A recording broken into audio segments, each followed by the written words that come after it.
সম্মানিত cigarette company, আসসালামু আলাইকুম। আশা করি ভালো আছেন। আমিও ভালো আছি। তো আমি আপনার কাছে দুটো দাবি নিয়ে এসেছি। যদিও দাবিটা আমার না, ওই ছেলে পেলে আমার কি আর কইলো আর কি, যে চাচা না ওই সিগারেট কোম্পানির সাথে একটু শেয়ার করে তো দুটো কথা। তো আমি অবশ্য লিখে নিয়ে এসেছি। হ্যাঁ। উল্টোপাল্টা কিছু খবর না, আমি লিখে নিয়ে এসেছি। ও, প্রথম কথা হচ্ছে যে চাচা, এই সিগারেটের দাম কেন তো বেশি?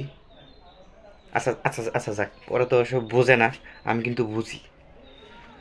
তো ওই রাস্তার মোড়ে দেখলাম একটা সিগারেট 4 জন মিলে টানতাছে। তো সিগারেটের দাম বেশি হইব না? আর একজন যদি একটা করে খা, তাহলে বিড়িটা বেশি বিক্রি হইলো। হ্যাঁ, কোম্পানি একটু লাভবান বেশি হলো। এই একটাই 4 জন টানতাছে, ওই জন্য দিছে গা দাম বেশি বাড়ে। আচ্ছা যাও, বিষয়টা থাক। তো আমি আপনারে যে বিষয়টা নিয়ে আমি ইয়া করতেছিলাম যে চাচা, আমি কিন্তু এই ছাতা মাথা আমি কিন্তু খাই না, ঠিক আছে? আমি একটা পকেটে রাখি, রাখলে মনের ভিতরে একটা শান্তি থাকে।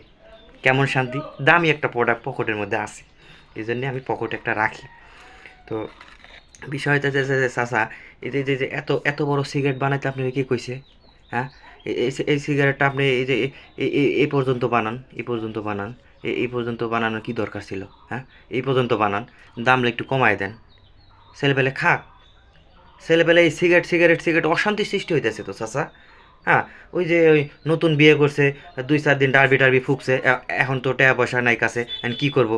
ওই নাসির বিড়ি, মুনমুন বিড়ি, হ্যাঁ ঠিক আছে, টাই না গোটা শরীরে গন্ধ টন্ধ সারাইতেছে, বাসায় যায় আর শোয়ার সময় বউ থাকে এইদিকে, ওই থাকে ওই দিকে, কী হয়েছে, গায়ে থেকে দুর্গন্ধ।